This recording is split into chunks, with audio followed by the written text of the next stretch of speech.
ॐ नमो भगवते वासुदेवाय।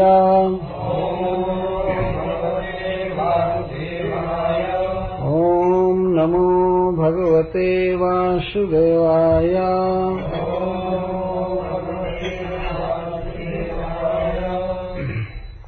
श्रीशुक उवाच विज्ञातार्थोऽपि गोविन्द दग्धानाकर्ण्य पाण्डवान् कुन्तीं च कुल्यकर्णे सह रामो ययौ कुरुन् भीष्मं कृपं स विदुरम् गान्धारीं द्रोणमेव च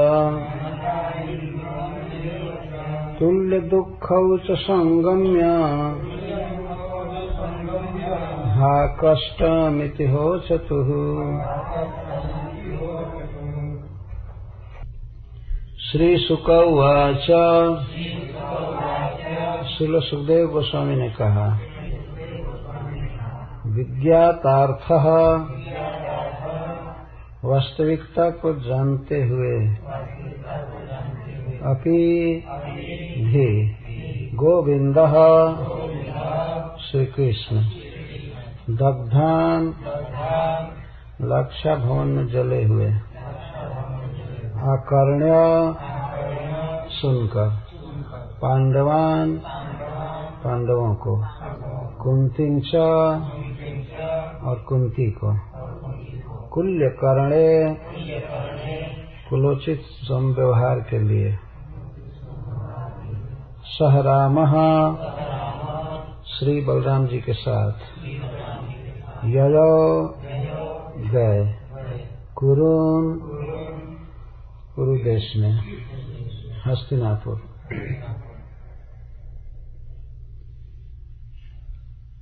सप्तपञ्चाशत्तमे तु पुनः धनुर्वधे प्राप्तं च दुर्जसो माष्टि कृष्णो अक्रूराहृतान्मणे। इस 57वें अध्याय में यह वर्णन किया गया है कि शतधन्वा का वध करने के कारण भगवान पर पुनः दुर्जस आ गया। तो उस दुर्जस को मिटाने के लिए उन्होंने अक्रूर जी को बुलाया काशी से और उनके द्वारा मणि को प्रकट किया। अक्रूर को भगवान ने उस मणि का पात्र समझा और एकांत में अक्रूर जी से बात करके तब वे हस्तिनापुर गए थे, ऐसा वर्णन है। तो श्रील सुखदेव गोस्वामी कहते हैं, विज्ञातार्थ है अपि श्री कृष्ण यह जानते थे कि पांडव बिल द्वार से लक्षा भवन से निकल गए हैं, परंतु इधर सब जगह यह प्रचार हुआ, हल्ला हुआ कि लक्षा भवन में पांडव अपने मां के साथ जल गए।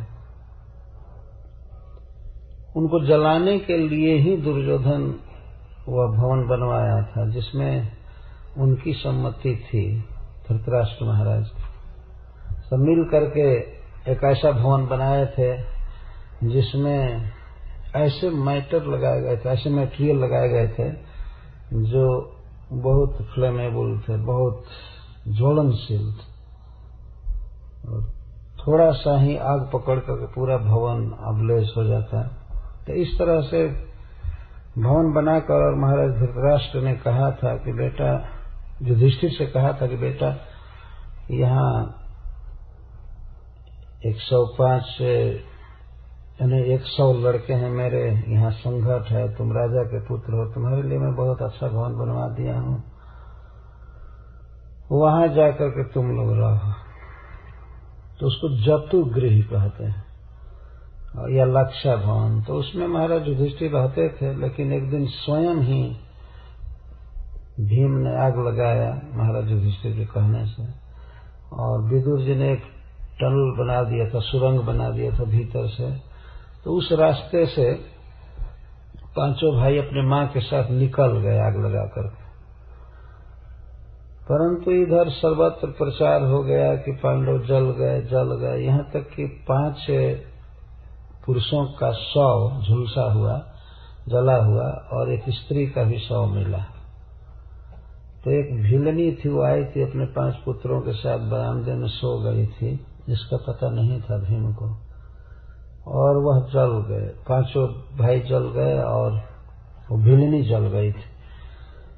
तो सवेर रात में तो आग लगी थी, तो हल्ला हुआ, आग लगी है, सब लोग दौड़े। तब तक तो जल चुका था घर। इसके बाद खोजबीन की गई तो 6 शव मिले। तो अब किसको संदेह हो सकता था कि ये पांडव नहीं है? अब तो पहचानना कठिन था किसका शव। तो हल्ला हो गया, सर्वत्र प्रचार हुआ। द्वारका में यह संवाद गया कि भगवान के फुफेरे भाई और उनकी फुआ सब जल। तो वहीं से कथा चालू कर रहे हैं।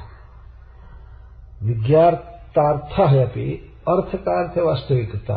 भगवान जानते थे कि पांडव जले नहीं हैं, परंतु द्वारका में जब खबर गई, उन्होंने क्या खबर पाया कि पांडवन दग्धान, पांडव जल गए, दग्ध हो गए, और कुंती च दग्धमिति, और कुंती भी जल गई। यह सुन करके भगवान श्री कृष्ण बलराम जी के साथ हस्तिनापुर आए। क्यों? कुल्यकर्ण।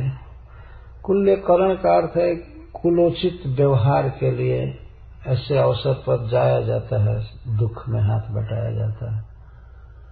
अपनी बुआ मर गई है और अर्जुन जैसा मित्र मर गया है, युधिष्ठिर जैसे भाई, इस तरह से तो क्यों नहीं दुख की बात होगी।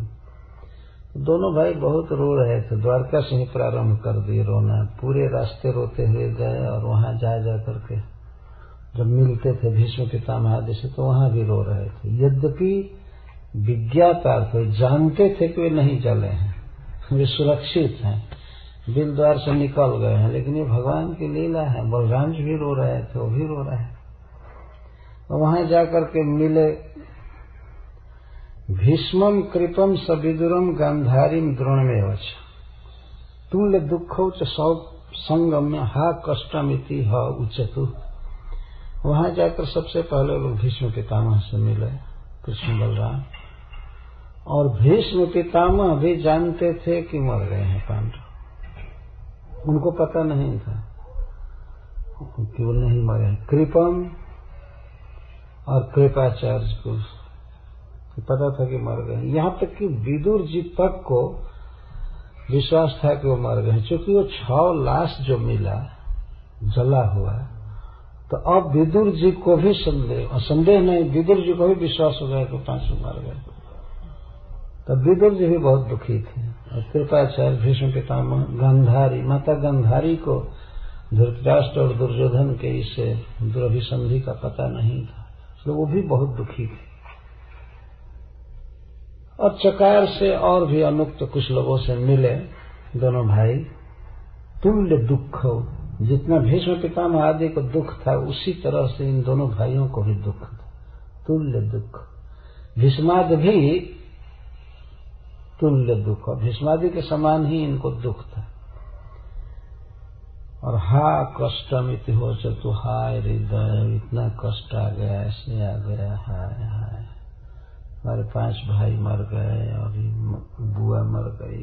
यही दोनों भाई कहते थे। यह अद्भुत भगवान की लीला है। जब भगवान अवतार लेते हैं और संबंधी बनते हैं तो सचमुच संबंधी हो जाते हैं, वो नाटक नहीं करते हैं। और दोनों भाई रो रहे थे तो वास्तव में दुखानुभव से रो रहे थे। इसलिए सुखदेव गोस्वामी कहते हैं तुल्य दुख, दोनों को तुल्य दुख था। भीष्मादि को जितना दुख था उतना ही दोनों भाइयों को दुख था। तो इस तरह से विलाप कर रहे थे। अब देखिए यहां से कथा प्रारंभ कर रहे हैं।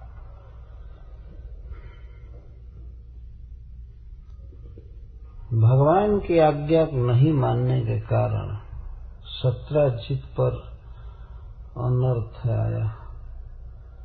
यद्यपि वे विवाह कर चुके थे अपनी पुत्री का, सत्यभामा का, और मणि भी दिए थे, भगवान ने लिया नहीं था। लेकिन जीवन में इतना बड़ा पाप हो गया था, डायरेक्ट भगवान के आदेश को उसने ठुकराया था, वह पाप आगे उसके मृत्यु का कारण बनेगा। तो जब भगवान कृष्ण और बलराम जी चले गए थे हस्तिनापुर, तो ये बीच में अवसर पाकर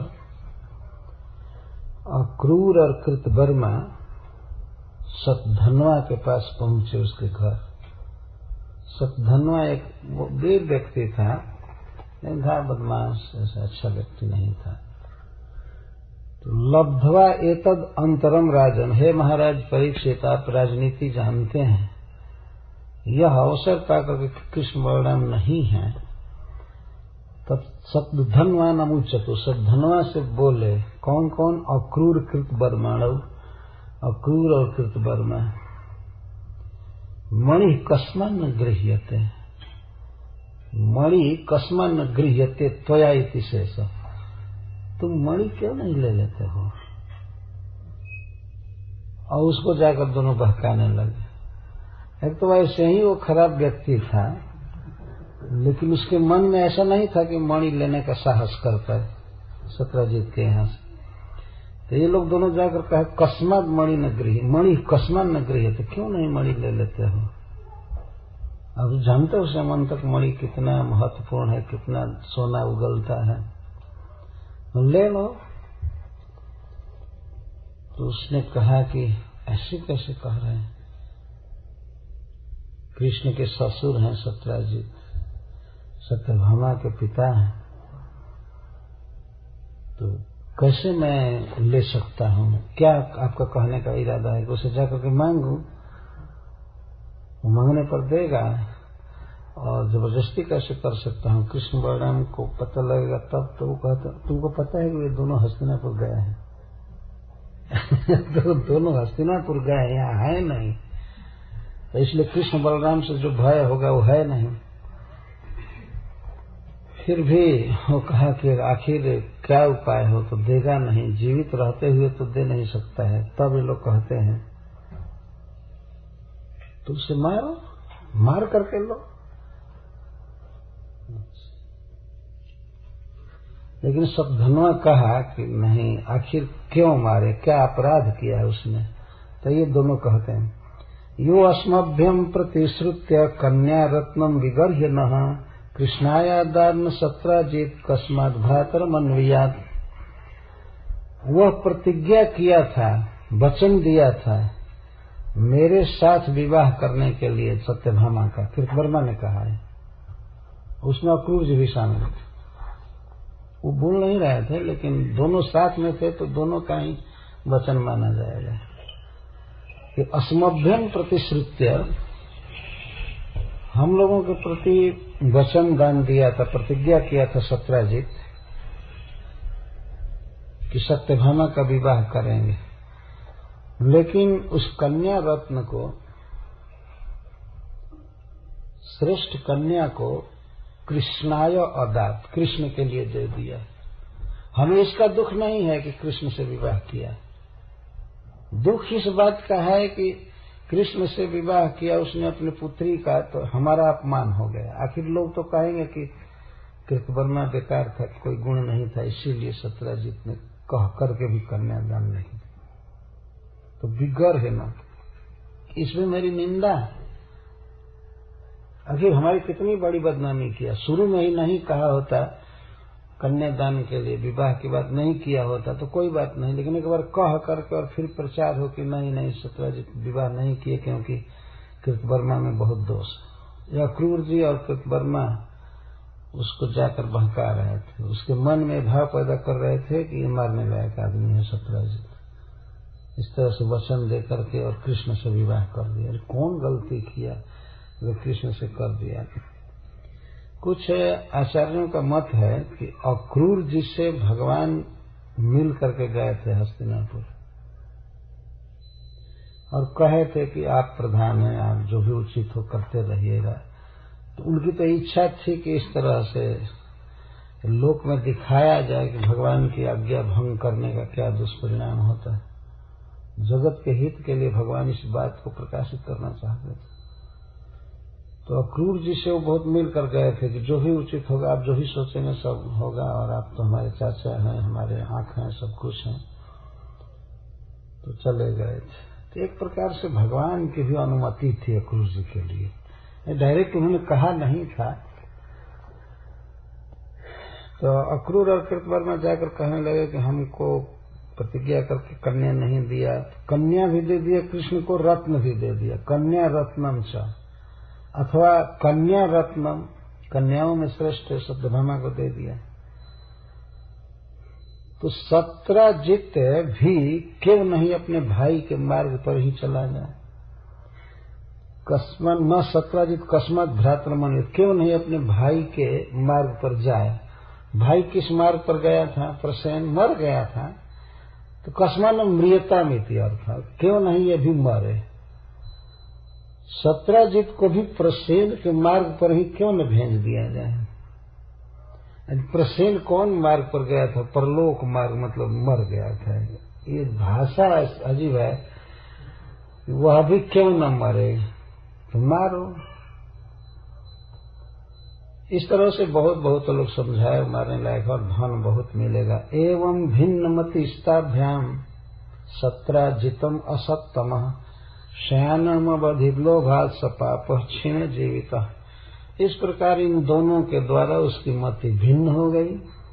भिन्न मति ही शब्द बता रहा है कि उसका अपना कोई निर्णय नहीं था इस प्रकार का, परंतु दोनों ने इतना इंस्टिगेट किया, इतना उसे चढ़ाया बढ़ाया कि वो बुद्धि बदल गया। अब उसके मन में आ गया कि तो बहुत बड़ा लाभ है, सत्राजित भी गलती किया है और धन जो प्राप्त होगा तो कहना ही नहीं इतना बड़ा।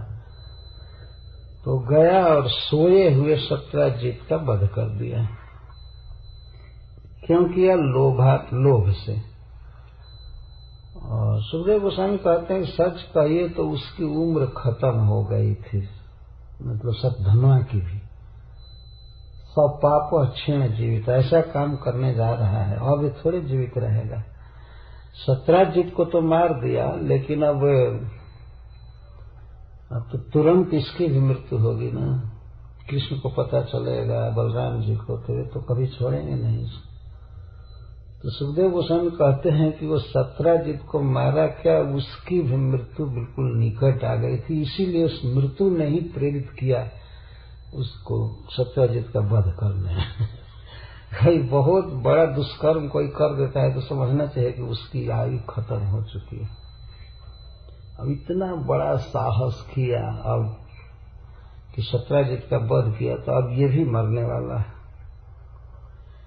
जिस समय वध कर रहा था सत्राजित का, तो स्त्रियों ने देखा, स्त्रियां हाय हाय कर रही थी। स्त्रीणाम विक्रोशमाना नाम, सब रोने लगी, ऐसा मत कीजिए मत कीजिए। सबने पहचान भी लिया कि सब धनवा है, और सब रो रहे थे, मना कर रहे थे। क्रंद पीना मनाथवत, अनाथ की तरह बेचारी असहाय की तरह स्त्रियां रो रही थी। लेकिन उस तरह से वध कर दिया जैसे कोई कसाई पशुओं का वध कर देता है,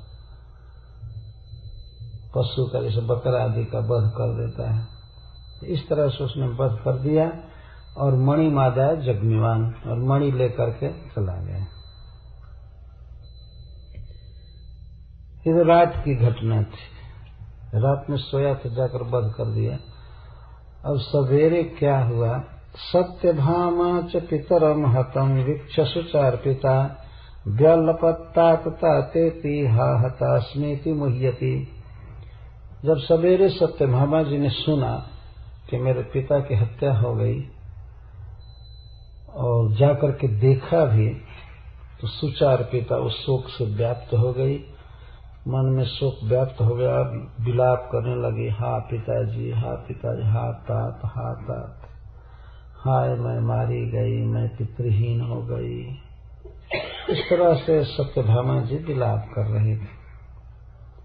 बाद में एक कड़ाही में, जो लंबा ऐसा था, कड़ाही में तेल भर करके और उसमें अपने पिता के शव को डाल करके कि वो सड़ने न पाए, और वह सत्यभामा जी सीधे रथ से हस्तिनापुर गई।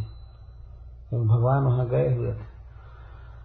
सत्यजित को कोई पुत्र नहीं था, इसलिए सत्यजित का संस्कार भी भगवान ही करने वाले थे, क्योंकि वही दामाद थे, जमाता थे। तो इसलिए भी सत्यजित का संस्कार करने के लिए, दाह संस्कार आदि करने के लिए भगवान ही थे। तो अब उनको खबर देना था। और दूसरी बात है, जो घटना घट चुकी थी इस तरह से, तो इस पर भी कोई न कोई प्रतिक्रिया करनी थी। इसलिए वो चली गई सत्यभामा जी हस्तिनापुर।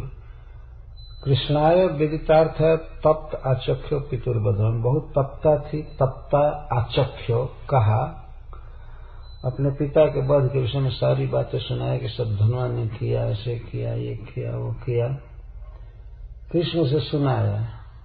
विदितार्थाय कृष्णा, जब कृष्ण सब जानते थे, कृष्ण को यह पहले से ही पता था कि ऐसा होगा, उसको विदित अर्थाय कहते हैं। ऐसा नहीं कि घटना होने के बाद भगवान जान गए थे, भगवान पहले से सब जानते थे कि ऐसा होगा, सत्यजित मारा जाएगा। लेकिन बड़े ध्यान से भगवान सुने और सुन करके रोने लगे। हाय, हम पर सब जगह से कष्ट ही आ गया। तद आकर्णेश्वर राजन अनुसृत्य निर्लोकताम अहो न परमम कष्टम इत्यस्राक्ष विलय पतु। तो दोनों ईश्वरों ने जब सुना, कृष्ण बलराम ने सुना कि हमारे ससुर का वध हो गया, तो मनुष्य लोक का अनुसरण करते हुए दोनों लगे विलाप करने। हाय रे, 100 ओर से हम लोगों पर कष्ट ही कष्ट आ गया। इधर एक कष्ट सुन करके आए थे हस्तिनापुर के, हमारे फुफेरे भाई जल गए लक्षा भवन में, फुआ जल गई, और इधर ये सुन करके आए तब तक उधर ससुर मार दिए गए। चारों तरफ दैव हम पर पड़ गया है, बहुत दुख हो रहा है, विपत्ति ही विपत्ति है। ये कह करके दोनों भाई खूब विलाप कर रहे थे रो रहे थे। तो श्री सुखदेव गोस्वामी जानते हैं, कहते हैं कि भगवान को सब पता था, फिर भी दोनों मनुष्य निर्लोकता अनुसृत्य, मनुष्य के भाव को अंगीकार करके विलाप कर रहे थे, और अस्राक्ष आंखों में आंसू भरे थे, उमड़े थे, सचमुच विलाप कर रहे थे, न ड्रामा नहीं कर रहे थे, रो रहे थे।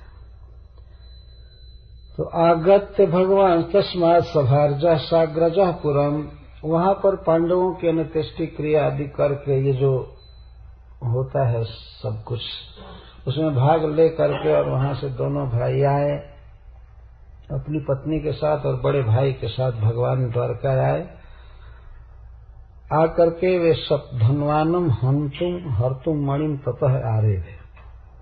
भगवान ने आरंभ किया सतधनवा को मारने के लिए और मणि खोजने के लिए। दो चीज का पता लगाना था कि कहाँ है, सतधनवा कहाँ है और मणि कहाँ है।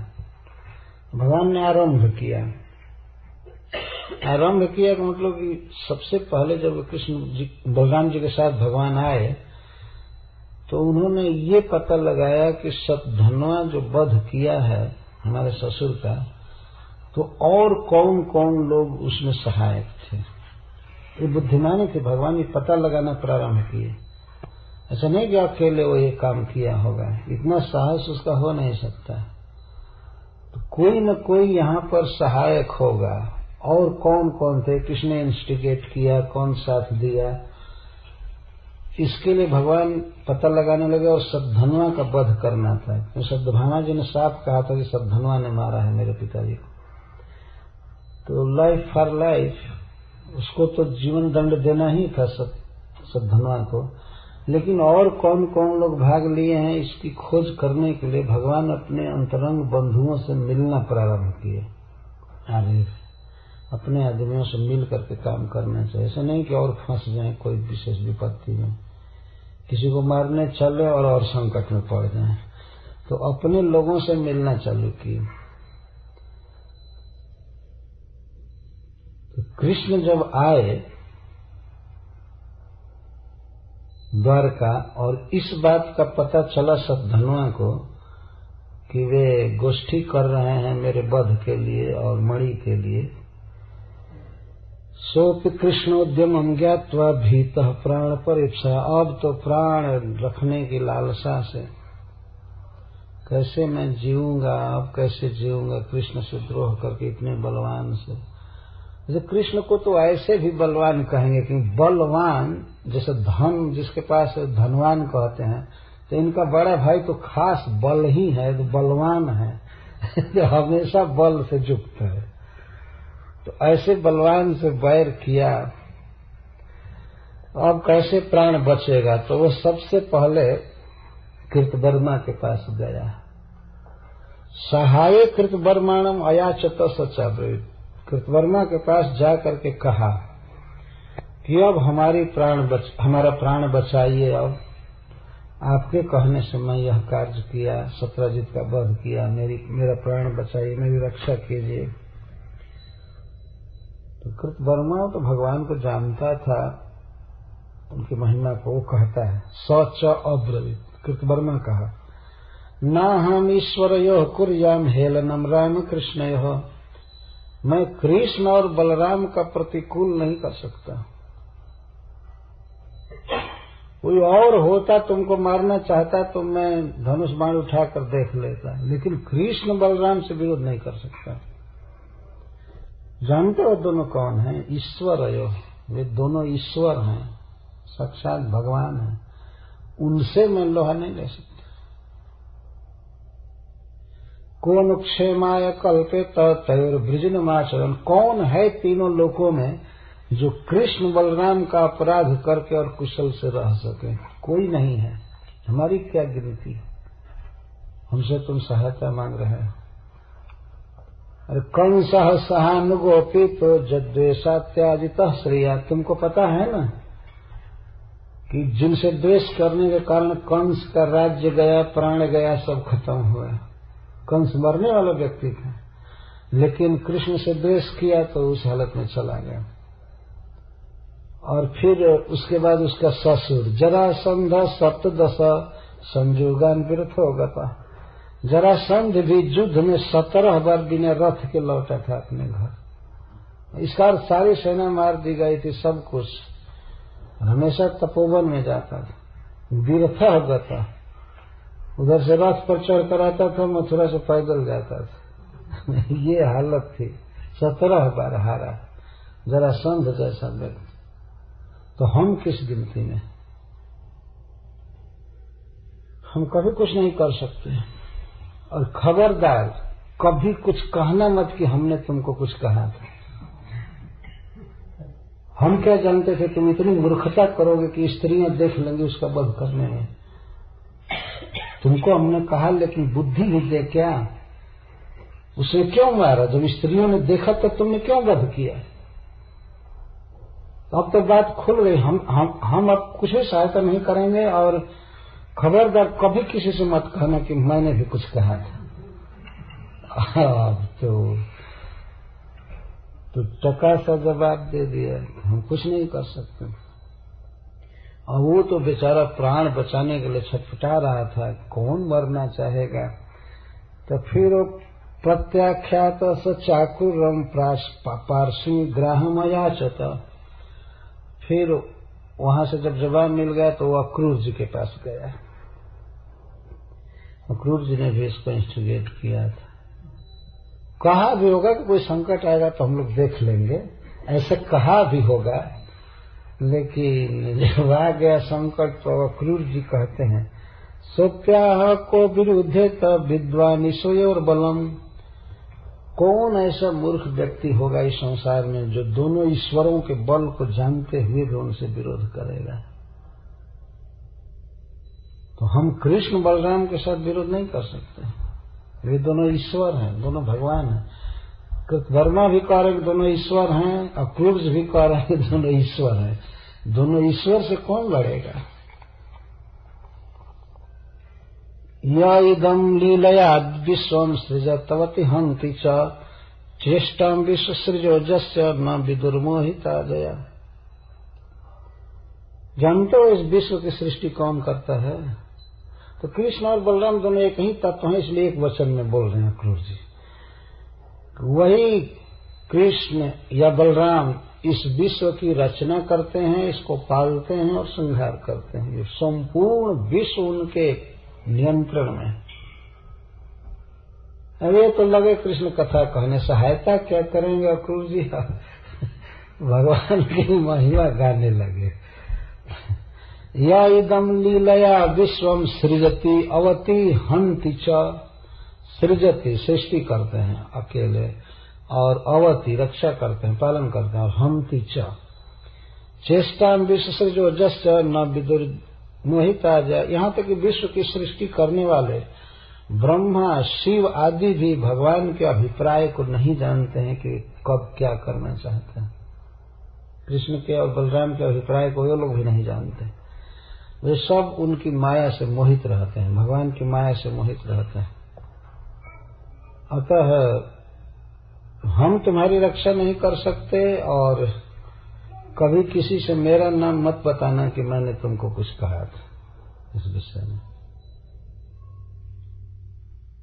और हम ये थोड़े कहे थे तुमको कि कृष्ण बलराम से युद्ध करो या हम उनसे रक्षा कर लेंगे। तुम्हारी मूर्खता थी जब तुम गए सत्राजित का वध किए, तो अगर तुमने देख लिया कि स्त्रियों ने देखा है तो क्या मारने की जरूरत थी? कि ये भी वही बात कहे जो कृतवर्मा कहा। तुमको पता है कृष्ण कौन है? यह सप्तहाय न शैलम उत्पाटैके न पाणिना दधार लीलया बाल उच्छलिंद्रमिवार्भका। अभी कृष्ण जब 7 वर्ष के थे, सप्तहायन, हायन का वर्ष, 7 वर्ष के जब कृष्ण थे तो एक हाथ से पर्वत उखाड़ लिए और एक ही हाथ पर 7 दिन धारण किए। उसके साथ मैं विरोध करूंगा जो इतने बड़े पर्वत को एक पानी ना एक हाथ से धारण किया 7 दिन 7 रात। दधार लीलया, और वो भी खेल खेल में धारण किया। बांसुरी बजा रहे थे और गोवर्धन उठाए थे, कोई भार नहीं, आराम से उठाने में भी और धारण करने में भी कोई कष्ट नहीं हुआ। इतने भारी पर्वत को उस तरह से उन्होंने धारण किया था जैसे अर्भक कोई बच्चा बरसाती छत्ते को, कुकुरमुत्ता को धारण करता है। बरसात में कहीं कहीं छत्ता उगते हैं, बच्चे उसको बरसात में लेकर ऐसे उड़ने का नाटक भी करते हैं। वैसे धारण किया था गिरिराज पर्वत को, गोवर्धन को। उनके साथ मैं विरोध नहीं कर सकता।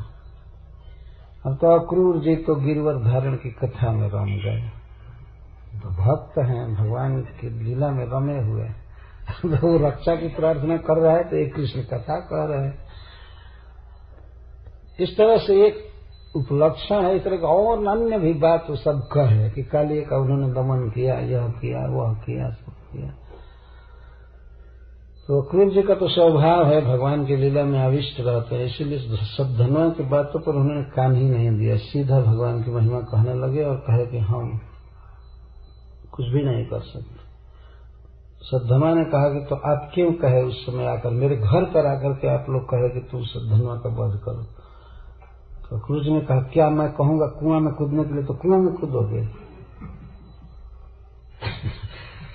जैसे जैसे कहा था वैसे क्यों नहीं किया? अब तुम मरो चाहे जियो, हम कुछ नहीं कर सकते। हम तो भगवान की बस भक्ति करते हैं। नमस्तस्मै भगवते कृष्णायाद्भुत कर्मणे अनंतायादिभूताय कुटस्थायात्मने नमः। मैं तो भगवान कृष्ण को सदा नमस्कार करता हूँ, जिनके कर्म अद्भुत हैं, जो अनंत हैं, समस्त जीवों के आदि कारण हैं, और जो तो मणि जिसके पास पाया जाएगा वही दोषी माना जाएगा। एक तो उसके मन में ये बात है, क्या वह भी दोषी माना जाएगा, अथवा ये सोचा कि मैं भी भाग करके बच जाऊंगा और मणि अपने किसी व्यक्ति के पास रख दूंगा तो वो भी बचा रहेगा। इसलिए उसने अक्रूर जी को मणि दिया कि रखिए, मणि रखिए, और अक्रूर जी रख लिए। वो भी तुरंत कपड़े में लपेट करके उसका प्रकाश रोक करके अपने अटैची में अलमारी में रख दिए। जो भी होगा देखा जाएगा। अब सतधनवा दूसरे दिन भागा द्वारका छोड़ करके। तो एकदम पता चल गया कि अब हमको कृष्ण मारेंगे, कृष्ण बलराम दोनों मिलकर। तो तस्मिन् अश्वमारूह्य शतयोजन गमजयो। तो अक्रूर जी के पास मणि रख करके उनकी अनुमति से ही रख करके और सतधनवा निकल गया द्वारका से। एक बहुत द्रुतगामी घोड़े पर चढ़ा जो एक बार में 800 माइल जा सकता था, एक बार चल करके 800 माइल चल करके बहुत तेज रफ्तार से तब थकता था वो घोड़ा। ऐसे घोड़े पर चला। बहुत दूर होता है 800 माइल, मतलब लगभग 1200-1300 किलोमीटर होगा। इतना चलता था एक बार में। 7 योजनगम, 7 योजन चलता था। 1 योजन 4 कोस का होता है, तो 100 योजन में 400 कोस, ऐसे घोड़े होते थे। तो चला। अंतर्यामी भगवान कृष्ण ने ही उसको प्रेरित किया कि अक्रूर के पास मणि वो फेंक दे या दे दे अक्रूर जी को, या दिया। भागा। भगवान को पता लगा कि सतधनवा बहुत तेज गति से चलने वाले घोड़े से भाग गया द्वारका से, तो ये दोनों भाई भी चले गरुण ध्वज रथ पर चढ़कर, उस रथ पर जिस पर गरुण जी का चिन्ह था।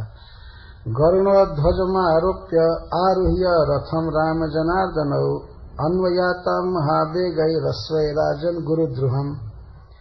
गुरु का अर्थ ससुर, ससुर का वध करने वाले सतधनवा के पीछे पीछे दोनों भाई बहुत तेज गति से चले। वो बहुत दूर निकल गए, लेकिन ये लोग दोनों भाई रथ पर चढ़ करके चले। महावेगई अश्वई, इस रथ में भी महावेगवान घोड़े लगे थे, तो वे भी उसी चाल से चलते थे, लेकिन उससे और अच्छे घोड़े थे, वे और ज्यादा चल सकते थे। तो दोनों भाई तीव्र गति से चलने वाले घोड़ों से जुटे हुए रथ पर चढ़कर चले। भागते भागते द्वारका से, देखिए द्वारका कहाँ है और कहाँ है मिथिला। भागते भागते वो चला गया मिथिला में। मिथिलायाम उपवने विसृज्य पतितम हयम पद्भ्याम धावत संत्रस्त कृष्ण अप्यन्वद्रवदृशा। तो जाते जाते मिथिला के उपवन में, राजधानी से बाहर बगीचे में, वो घोड़ा गिर गया। उसका सतधनवा का घोड़ा गिर गया, क्योंकि वो लगभग पूरा हो चुका था 100 योजन चल करके, तो उतने ही चल सकता था। इसके बाद थक करके घोड़ा गिर गया। जब घोड़ा गिर गया तब इसके बाद पैदल भागा। घोड़ा छोड़ करके सतधनवा पैदल भागा। जब पैदल भागा तो भगवान श्री कृष्ण भी रथ से उतर करके पैदल भागने लगे उसको पकड़ने के लिए। ये रथ पर नहीं गए, धर्म युद्ध था। जब बेचारा पैदल भाग रहा है तो भगवान भी पैदल उसका पीछा किए। बलराम जी रथ पर ही बैठे रहे। वो भी आ रहे होंगे धीरे धीरे, लेकिन भगवान पैदल उसको पकड़ने के लिए चले। पदातेर भगवानस्तस्य पदातिस्तिग्मनेमिना चक्रेण सिर उत्कृत्य वासोर्व्यचिनन मणि। क्योंकि वह पैदल भाग रहा था, इसलिए भगवान भी पैदल ही भागे और जाते जाते कुछ दूर जाने के बाद तीक्ष्ण धार वाले सुदर्शन से उसका सिर काट दिया भगवान ने। भगवान चाहते तो द्वारका के बाहर होते ही काट दिए होते, लेकिन भगवान की अद्भुत लीला है। इतने दूर तक पीछा किए इसका मणि मारने के लिए, उसका वध करने के लिए और मणि के लिए, और भगवान को पता है कि वो मणि अक्रूर जी के पास है, फिर भी नाटक ऐसा कर रहे हैं कि मणि उसके पास है, वो लेना है लेना है। तो मारे, सिर उतर गया, गिर गया, उसका लाश गिर गया। तो जो कपड़ा पहना था, पैकेट था, चाहे जो भी होगा, उसमें भगवान मणि देखने लगे, खोजने लगे मणि कहाँ है, बेचिनो मृगया मास मणि खोजने लगे, मरे हुए शरीर में कपड़ा के लपेटा था उसमें खोजने लगे सब, मणि नहीं मिला।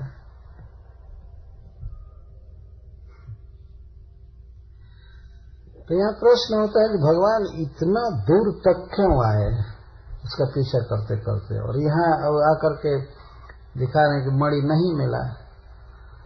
वास्तव में कारण ये था कि भगवान श्री कृष्ण श्री बलराम जी की वंचना के लिए आए थे। श्री बलराम जी की आदत थी वे कृष्ण का संग कभी नहीं छोड़ते थे, और भगवान कभी कभी चाहते थे कि थोड़ा ये अकेले अपने प्रेमियों के पास जाएं और कुछ लीला द्वारका में हो सके। बलराम जी के रहने पर सब कुछ नहीं हो सकता था, कोई उपद्रव वहां हो नहीं सकता था, कोई चढ़ाई नहीं कर सकता था, आक्रमण नहीं कर सकता था कुछ। अब जैसे ब्रज में यदि बलराम जी साथ में गए होते तो कृष्ण कालिय दमन नहीं किए होते, उनको दह में कूदने ही नहीं देते, पकड़ करके रखते।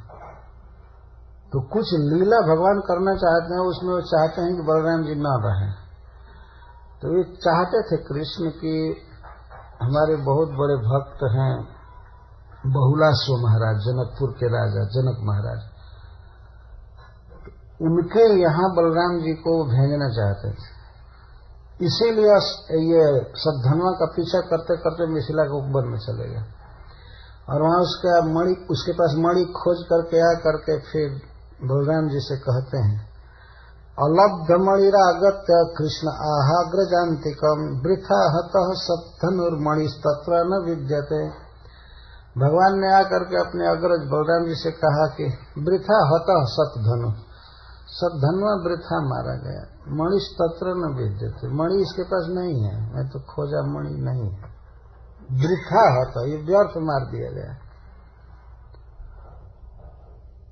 और ये कहने लगे बताइए कितना दूर हैरान हुए, यहाँ मिथिला में आ गए। भगवान ही बोल रहे थे से कि बलराम जी को ये याद आ जाए कि बहुलास्व महाराज से भेंट करना है, हमारे मित्र हैं। तो जब बलराम जी ने सुना तो समझ गए कि इसकी क्या इच्छा है। बलराम जी तो सर्वज्ञ समझ गए। तो बलराम जी कहते हैं, तत आह बलो नूनम स मणि सतधन्वना कस्मिंश्चित् पुरुषे न्यस्त तमन्वेष पुरम ब्रज। बलराम जी थोड़ा कुपित हो गए भीतर से, इसलिए ये प्रेम का कोप था कि मैं जानता हूं ये मुझको यहाँ भेजना चाहते हैं। तो बलराम जी ने कहा कि ठीक है, निश्चित है कि सतधन्वा ने मणि किसी पुरुष के पास रखा होगा। बलराम जी को भी मालूम है कि वो अक्रूर के पास रखा है। लीला आवेश में भूल जाते हैं भगवान, लेकिन अब ध्यान में आ गया कि वो अक्रूर के पास रखा होगा। तो भगवान से श्री बलराम जी ने कहा कि वो कहीं रखा होगा पुरुषे न्यस्तम, और अक्रूर के पास रखा होगा। तम अन्वेष, जाओ तुम मणि खोजो, द्वारका में जाओ, द्वारका और मणि का खोज करो, और मैं तो अब जा रहा हूं मिथिला नरेश के पास, वे मेरे बहुत प्रिय हैं, मैं उनसे भेंट करूंगा। अहम विदेहम इच्छामि द्रष्टुम प्रियतमम मम।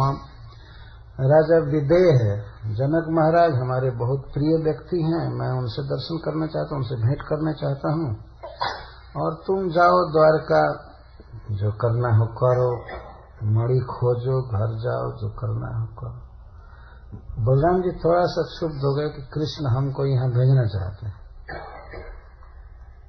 क्योंकि बार बार कृष्ण कह रहे थे कि बहुत निकट आ गए हैं जनक महाराज के पास, तो आप तो चले। तो बहुत हैरान हुए हम लोग, ठीक है चले, हम लौट गए द्वारका, क्या करेंगे। तब बलराम जी ने कहा कि अरे सब समझ रहा हूं, ठीक है तुम जाओ द्वारका, हम जा रहे हैं उनके पास, मिथिला नरेश के पास जा रहे हैं। कहकर गए, वहां गए, भवन में प्रवेश किए। तो तम दृष्ट्वा सहसोत्थाय मैथिलः प्रीतमानसः। महाराज जनक बहुत प्रसन्न हुए और विधिवत बहुत पूजा किए, बहुत सामग्रियों से। वास तस्याम कतचिन मिथिलायाम समा विभु।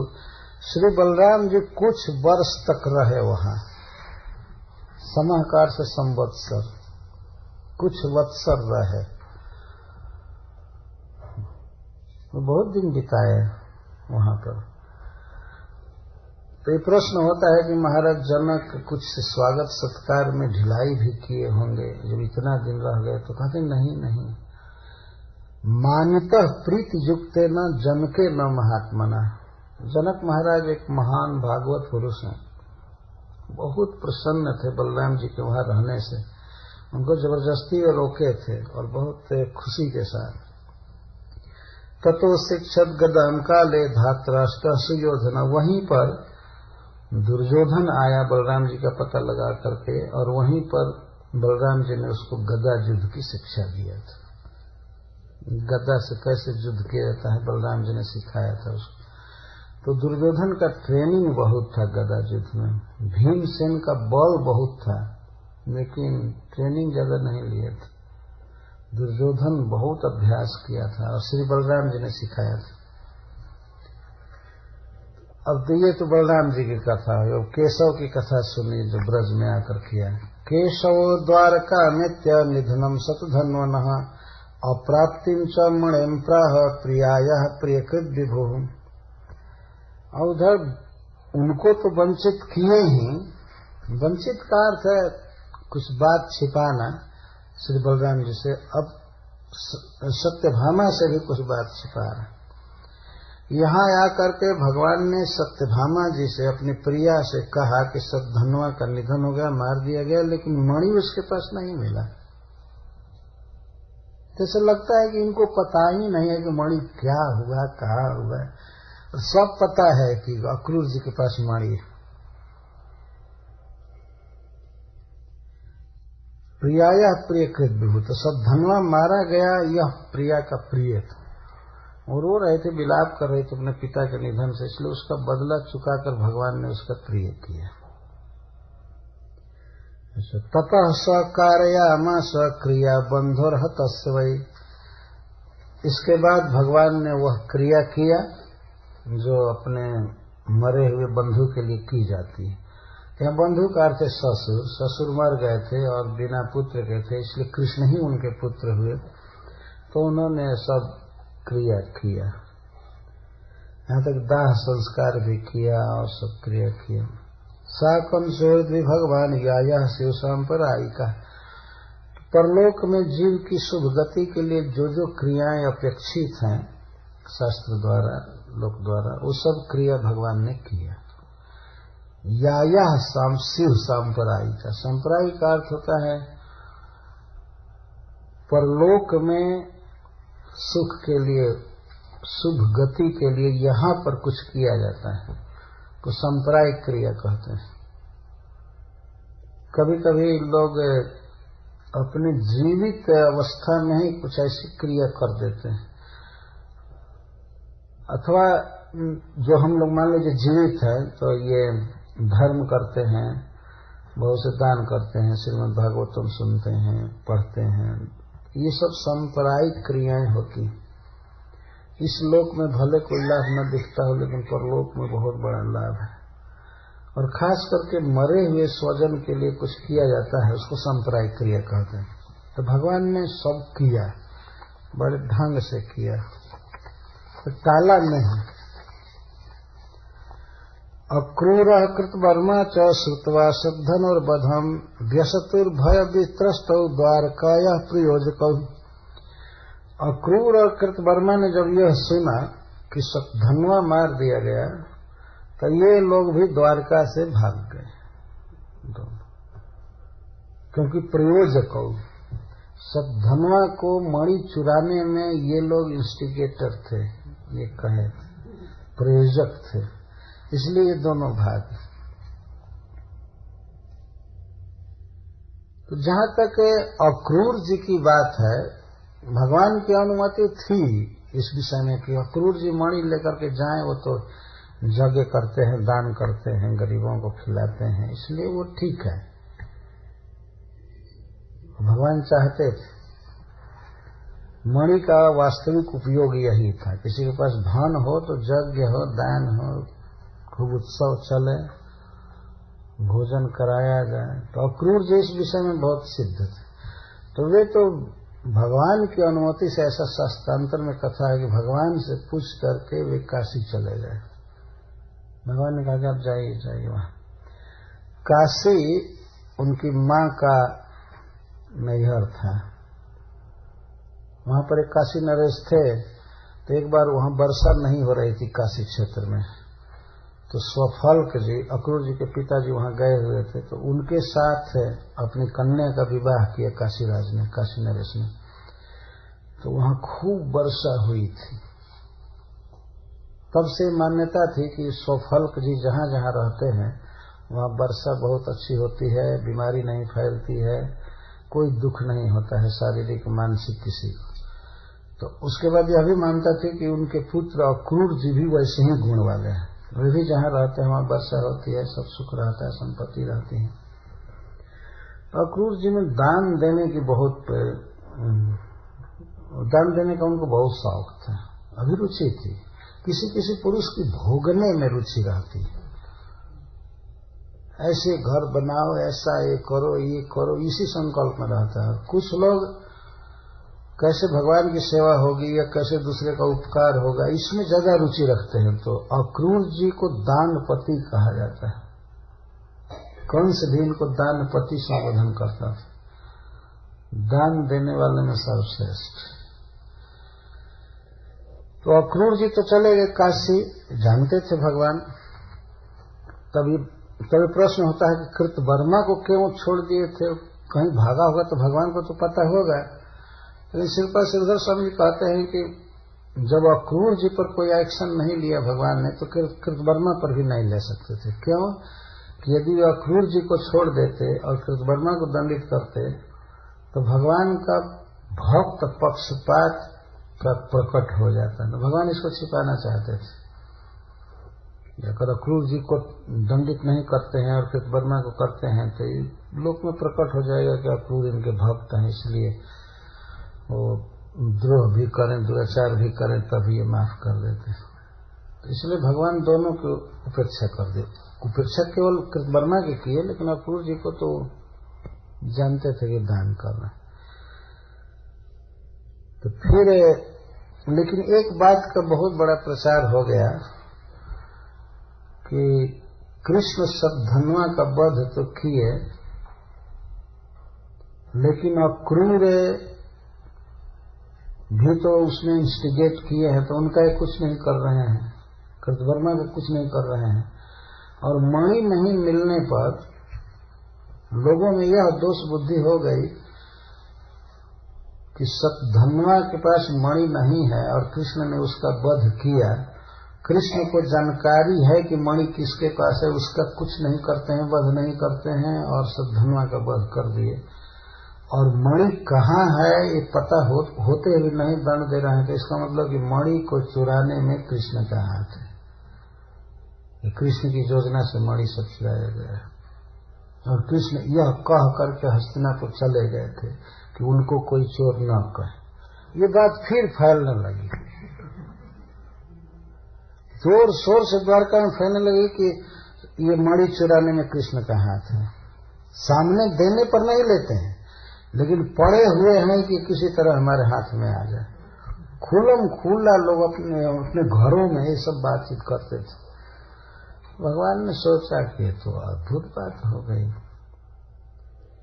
तब फिर वे अक्रूर जी को बुलाना चाहते हैं और मणि कैसे उनको मिला, कैसे कैसे सब बातें बताना चाहते हैं अक्रूर जी को बुलाकर। लेकिन एक बहुत बड़ी बात यह हुई भगवान की इच्छा से ही कि द्वारका में लोगों के शरीर में कुछ रोग होने लगा, मन बेचैन रहने लगा, पानी भी नहीं बरसता था। अक्रूरे प्रोसिते अरिष्टानासन वही द्वारका के साम। अक्रूर जी बाहर जब चले गए तो ये सब होने लगा। शारीरा मानसास्था पर मुहूर्त दैविक भौतिका, बहुत से भौतिक दैविक और शारीरिक कष्ट होने लगे। भगवान की इच्छा से हो रहा था, लेकिन भगवान यह दिखाना चाहते थे कि अक्रूर जी के बाहर जाने से ये सब हुआ है। तो अक्रूर को बुलाने का एक बहाना मिलेगा। परंतु इस प्रकार की जो लोग बात कहते हैं उसको दूषित कर रहे हैं सुखदेव गोस्वामी की, ठीक नहीं है कहना कि अक्रूर के चले जाने से द्वारका में अनिष्ट होने लगा, ये होने लगा, वो होने लगा। क्योंकि मुनि वास निवासे किम घटेता रिष्ट दर्शनम, समग्र मुनि जन कृष्ण में वास करते हैं, उनका मन कृष्ण में लगा रहता है, और ऐसे श्री कृष्ण जिस नगर में रह रहे हैं तो वहां पर अरिष्ट का दर्शन कैसे हो सकता है? कैसे कोई बीमारी पड़ सकती है? कैसे किसी को चिंता, ग्लानि, दुर्भिक्ष, ये सब कैसे हो सकता है? तो यह कहना वास्तव में गलत है कि अक्रूर जी के जाने से होने लगा। वास्तव में भगवान कृष्ण की इच्छा के बिना ऐसा कुछ भी नहीं हो सकता था। उनकी इच्छा थी कि यह हो। तो लोग आपस में बात करते थे अक्रूर जी के विषय में कि देवे अवर्षति काशी सफल का यागता वही। जब देवराज इंद्र वर्षा नहीं कर रहे थे काशी क्षेत्र में, तो सोफल्क जी काशी गए थे, वहां उनके साथ अपनी कन्या गांधिनी का विवाह किया काशी नरेश ने, तो बहुत वर्षा हुई थी। तो उस समय से यह मान्यता हो गई कि उनके पुत्र भी उसी गुण वाले हैं। तत्सुतस्तत् प्रभावो सौ अक्रूरो जत्र जत्र देवो भी वर्षते तत्र नोपतापन मारिका। इस प्रकार से लोग कहते थे कि अक्रूर जहां रहते हैं वहां वर्षा ठीक से होती है, वहां महामारी नहीं फैलती, वहां उपताप नहीं होते, सब कुछ ठीक रहता है। तो वृद्धों के इस वचन को सुनकर, और यही भगवान जानते थे कि यही कारण नहीं है, वास्तव में मणि का द्वारका में न होना भी कारण है। भगवान दूसरे के मत को भी कह रहे थे। कुछ लोग कहते थे अक्रूर जी नहीं है इसलिए द्वारका में ऐसा हो रहा है, कुछ लोग कहते थे मणि नहीं है इसलिए हो रहा है। लेकिन वास्तविक बात थी कि भगवान कृष्ण की इच्छा थी थोड़ी देर के लिए कि ऐसा हो, इसलिए हो रहा था। तब भगवान ने मीटिंग किया और कहा कि ठीक है, हम अक्रूर को बुलाते हैं। इति मत्वा समानय प्राहा क्रूरम जनार्दन। भगवान ने भेजा दूत को काशी और कहा कि आपको भगवान ने बुलाया है। भगवान ने ये नहीं कहा था कि मणि के साथ आइएगा, केवल ये लिखा था कि हाँ आप आइए द्वारका। चाचा जी संबोधन करके उन्होंने पत्र लिखा था। तो अक्रूर जी आए। अक्रूर जी आए तो पूजयित्वा अभिसंभाष्य भाषणम कथयित्वा प्रिय कथा विज्ञाता अखिल चित्तज्ञ स्मय मानुवाच। भगवान ने उनको एकांत में बुलाया अक्रूर जी को और पूजा किया, सम्मान किया, बहुत तरह से प्रेम से बात किया, प्रिय कथा बोले भगवान अक्रूर जी से। कोई भर्सना नहीं कि आपने हत्या कराया या चोरी कराया, ये करा, कुछ नहीं ये कहा। बहुत प्रिय बात भगवान ने कहा। तो सबके चित्त की बात कोई जानते हैं कृष्ण। तो भगवान जान गए कि मणि के प्रति इनकी कोई अपेक्षा नहीं है। मणि है तो सोना होता है, उसे यज्ञ करते हैं, दान करते हैं, होता है, लेकिन मणि के प्रति कोई इनका आकर्षण नहीं है। अन्यथा एक काशी से आते तो मणि को वहीं रख करके आते हैं, मणि ले करके आए हैं। तो अक्रूर जी को कोई अपेक्षा नहीं थी मणि के प्रति। भगवान ने देखा तब ये कहने लगे। भगवान ने उनसे कहा ननु दान पते न्यस्तस्त्वय्यास्ते सतधन्वना स्यमंत को मणि श्रीमान विदितः पूर्वमेव न। चाचा जी हमको पहले से ही पता है, देखिए भगवान है साफ बोल रहे हैं, विदितः पूर्वमेव न, हमको पहले से ही पता है कि सतधन्वा ने स्यमंतक मणि आपके पास रखा है। अभी मत पूछिए कि किसने कहा, हमको पहले से ही पता है स्यमंतक मणि आपके पास है, सतधन्वा ने आपके पास रखा है। तो देखिए वो स्यमंतक मणि किसका है? तो अक्रूर जी ने कहा तो सत्राजित का है। सत्राजित का है ना, तो सत्राजितो न पत्यत्वाद गृहणीयु दुहितु सुता। सत्राजित बिना पुत्र के हैं, इसलिए उनके संपत्ति को उनकी पुत्री के लड़के लेंगे। भगवान यह नहीं कह रहे हैं कि उनकी पुत्री का पति मैं लूंगा। कितनी शिष्ट भाषा भगवान बोल रहे हैं। सत्राजित को कोई पुत्र नहीं है, इसलिए उनकी पुत्री अधिकारी है। यह भी ना कह करके भगवान कहते हैं कि उनकी पुत्री के जो पुत्र हैं वे सत्राजित के अर्थात नाना के धन के अधिकारी हैं। और सद्धनवा ने आपके पास रखा है, सद्धनवा उसका अधिकारी नहीं है। भगवान ने भी कहा कि आप भी अधिकारी नहीं है। उस धन के अधिकारी सत्यभामा के पुत्र हैं। दायम मुनि याप पिंडन विमुच चरणम च शेषितम। वो जो धन का अधिकारी होता है तो वे अपह पिंडान जल और पिंड दे करके श्राद्ध करके जो दायम शेषितम जो दाय बचा रहता है, जो धन बचा रहता है तो उसको वह लेता है, अपने पूर्वज के ऋण से मुक्त होता है। उनका पिंड दान करके श्राद्ध करके जो भी खर्च करना है करके, और जो बचता है तो वो रखता है। तो सत्रजित का जो भी संस्कार किया गया तो संस्कार करके उसमें जो भी धन बचा है, तो समंतक मणि तो पूरा ही बचा है, तो यह सही सही देखा जाए तो यह सत्यभामा के पुत्रों का हक है। ऐसे शास्त्र उदाहरण भगवान ने दिया कि देखिए किसी के मरने पर उसके धन का अधिकारी कौन कौन होता है, चाहे जीवित ही। किसी व्यक्ति के धन का पहला अधिकारिणी होती है पत्नी। पत्नी, दुहितरा और पुत्रियां। पत्नी पहला अधिकारिणी है, और अगर पुत्र है तो है ही, लेकिन अगर पुत्र नहीं है तो पत्नी तो पुत्र के रहते हुए भी अधिकारिणी है। पत्नी, इसके बाद दुहितरा, पुत्रियां, चाहे वह पितरल। और कदाचित मान लीजिए किसी व्यक्ति के पत्नी भी नहीं है और पुत्रियां भी नहीं हैं, तो उसके माता पिता उसके अधिकारी होते हैं, अथवा ये सब अभाव में भाई अधिकारी होते हैं। और तत्सुता दुहितरा अधिकारी होते हैं, मैंने पुत्रियां अधिकारी होती हैं। लेकिन कभी कभी देखा जाता है कि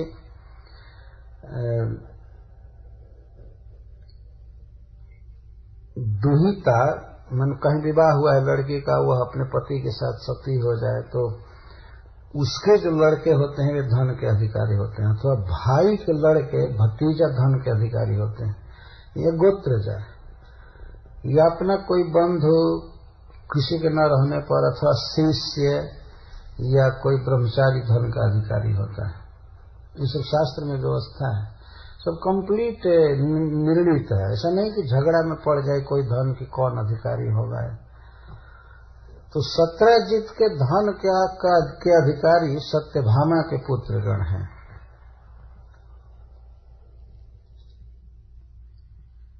तथापि दुर्धरत्वन्ययी त्वयास्तम सुब्रते मणि। मैं इसलिए यह बात नहीं कह रहा हूं कि मणि आपसे लेना चाहता हूं। अन्यों के द्वारा ये मणि दुर्धर है, दूसरा कोई रख नहीं सकता है। जो रखा वो मरा है, आपने तो सामने देखा, भगवान कहते हैं। तो दुर्धर हस्तु अन्ययी, अन्यों के द्वारा ये दुर्धर है, कोई इसको नहीं रख सकता है। प्रसेन पहन करके गया, वो मरा जंगल में। सत्राजित मरा, सद्धनवा मरा, इसको कोई रख नहीं सकता है। केवल आप ऐसे हैं जो रखे हैं कई साल से, फिर भी बहुत अच्छे हैं, तो आप ही रख सकते हैं इसको। ठीक है, इसके अधिकारी हैं सत्यभामा के पुत्र या होंगे, लेकिन वे लोग भी रख नहीं पाएंगे। मैं नहीं चाहता हूं कि ये मणि दूसरों को मारे, आप ही के पास ठीक से रहेगा। दूसरों के द्वारा दुर्धर है तो तोई आस्तम सुब्रते मणि, आपके पास मणि रहे क्योंकि आप सुब्रत हैं, बहुत व्रत धारण किए हैं। किंतु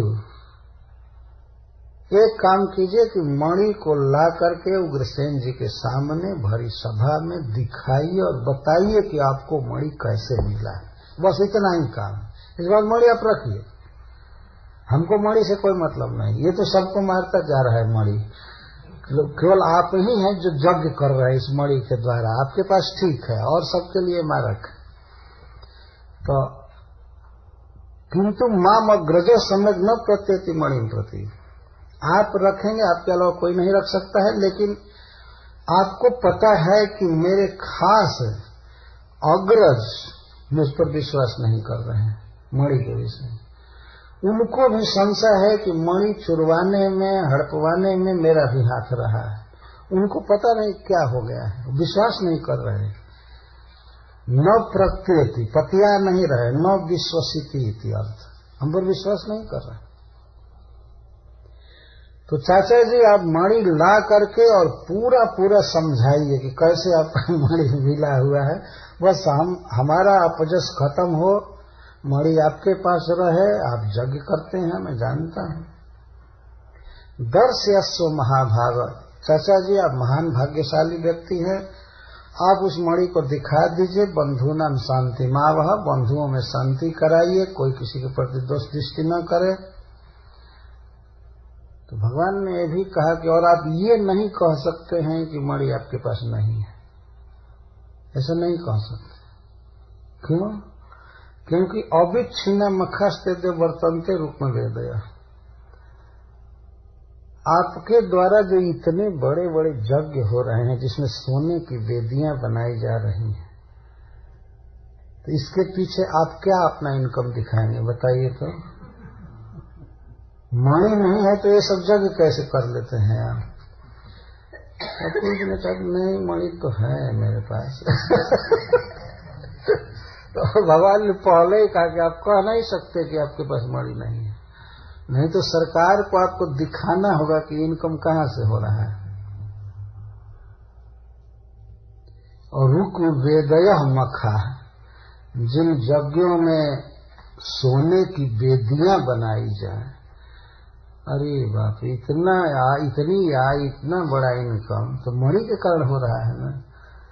तो कुछ ने कहा कि हाँ तो उसी के कारण हो रहा है, तो केवल दिखा दीजिए। एवं साम अभिलब्ध स्वफलकतन यो मणिम आदाय वासा छन्नम ददौ सूर्य सम प्रभम। इस प्रकार से जब भगवान ने बहुत प्रेम से उनको समझाया तो वे लाए मणि को। सभा इकट्ठी की गई थी, उग्रसेन जी बैठे थे बड़े आसन पर, श्री बलराम जी भी आ गए थे, सारा समाज भरा पड़ा था।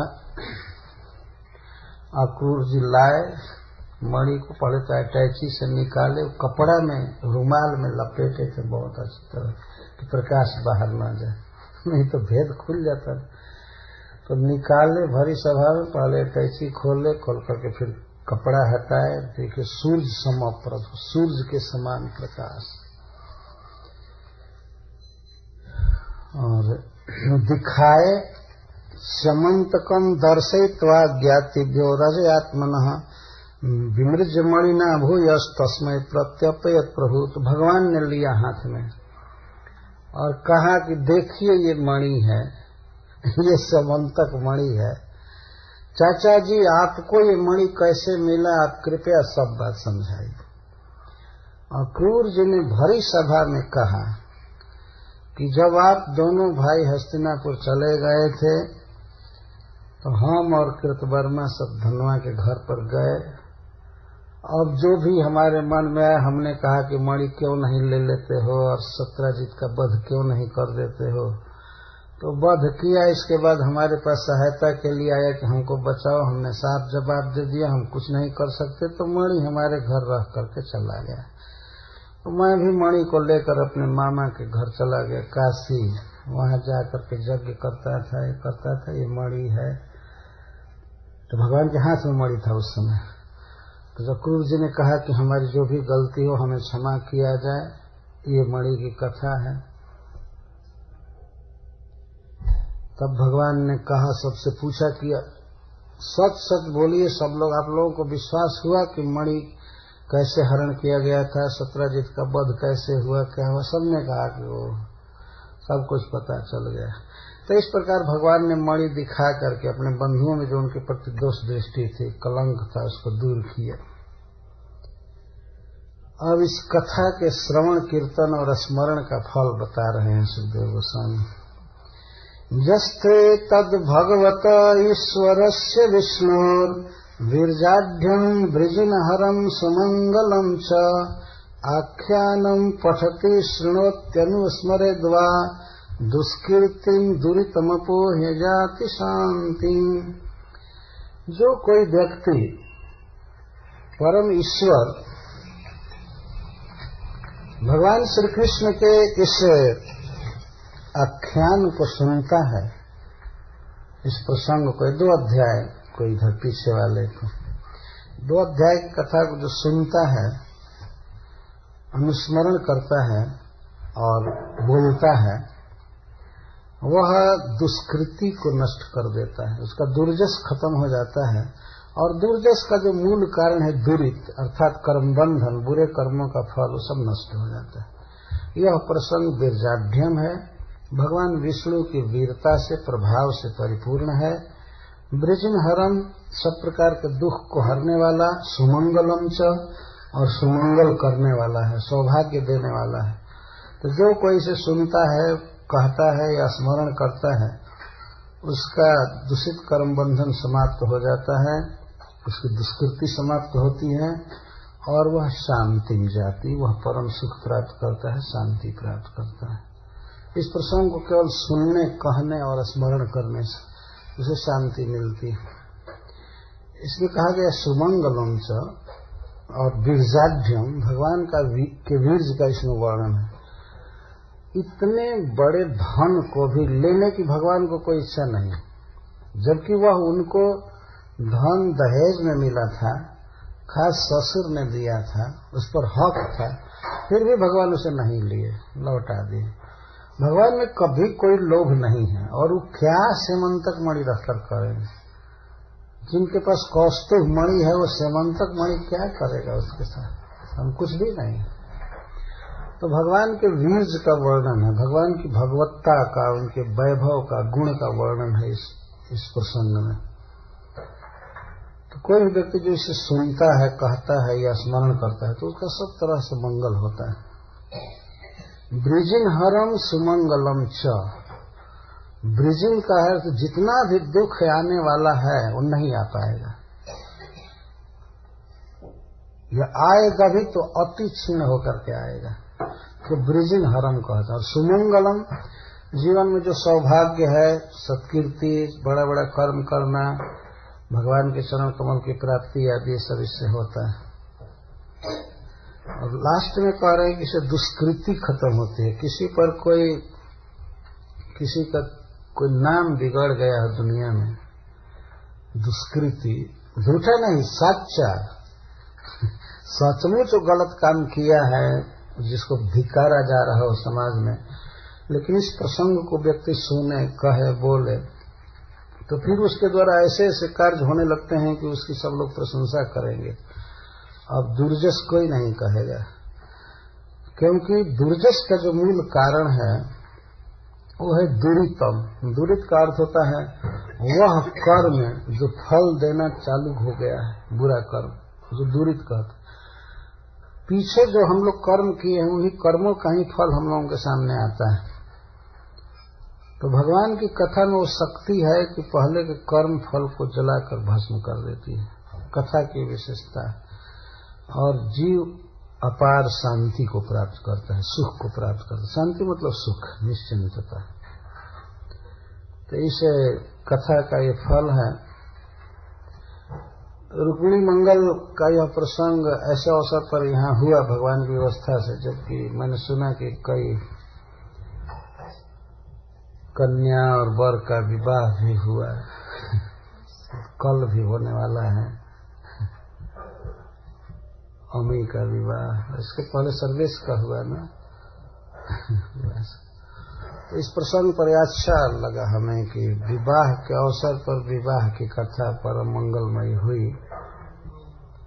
तो यही है मंगल का कारण। सुनने वाले, स्मरण करने वाले या कहने वाले सबका मंगल होता है। हम लोग मंगल की कामना करते ही हैं, और मंगल होता है भगवान के भजन से। मंगलम भगवान विष्णु मंगलम गरुणध्वज मंगलम पुंडरीकाक्षो मंगलायतनो हरि। गरुणध्वज मंगल, विष्णु भगवान मंगल, हरि मंगलायतन है। हरे कृष्णा कृष्णा कृष्णा हरे हरे, हरे राम राम राम हरे। भगवान मंगलायतन है, वे सबका मंगल करें। और सबसे बड़ा मंगल यही है कि जिह्वा पर भगवान का नाम आता रहे। मंगल भवन अमंगलहारी उमा सहित जय जपत पुरारी। भगवान शिव इसका जप करते रहते हैं। हरे कृष्णा कृष्णा कृष्णा हरे हरे, हरे राम राम राम हरे। तो श्री कृष्ण सबका मंगल करें, अपनी कथा द्वारा नाम द्वारा सब तरह से सबको धन्य धन की प्राप्ति हो, आरोग्य रहे, कोई रोग न हो और मनोरथ पूरा हो, शांति प्राप्त हो, यही मैं कामना करता हूँ। और ये तो इसका सहज फल है। हमारे कामना करने न करने में क्या है, ये कथा का बल है कि शांति प्राप्त होगी ही, मंगल होगा ही। बड़े बड़े कर्म बंधन ध्वस्त हो जाते हैं भगवान का नाम लेने से, भगवान की कथा सुनने से, बोलने से। तो ये बहुत अच्छा प्रसंग हुआ कि इस अवसर पर ये भगवान के विवाह की कथा हुई। और आप सबको भूरी भूरी धन्यवाद है कि आपने हमें ये अवसर दिया, स्थान दिया। न्यू नवदीप धाम में गौर निताई के चरणों में मुझे कुछ कहने का सौभाग्य दिया आप लोगों ने, तो मैं बहुत आभारी हूँ। विशेष करके हमारे गुरु भाई श्री समित ऋषिदास